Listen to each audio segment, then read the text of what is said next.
સુરતમાં Santokba humanitarian award 2026નું આયોજન કરાયું છે। માનવતા માટે સમર્પિત વ્યક્તિઓને એવોર્ડ અર્પણ કરાયો। સંતોકબા સોશિયલ એન્ટરપ્રિન્યોર એવોર્ડની નવી શ્રેણીનો શુભારંભ કરાયો છે। નાયબ મુખ્યમંત્રી હર્ષ સંઘવી કાર્યક્રમમાં ઉપસ્થિત રહ્યા। ગોવિંદ ધોળકિયા તેમની ટીમે પહેલ કરી છે।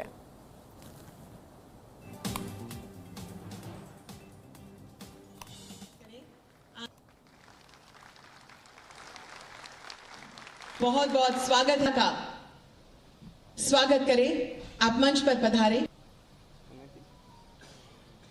हरिवंश सिंह जी साथ में કે સંતોકબા એવોર્ડ્સ થકી તમે દેશના એવા અનેક મહાનુભાવો જેમનું જીવન દેશના હજારો લાખો લોકોનું જીવન બદલવા માટેનું કારણ બન્યું હોય એવા લોકોને તમે સુરતના મહેમાન બનાવ્યા અને સંતોકબા એવોર્ડ્સ થકી એ લોકોની કામગીરીને બિરદાવવાનું તમે જે કામ કર્યું છે તે બદલ બી હું આપનો ખૂબ ખૂબ આભાર માનું છું।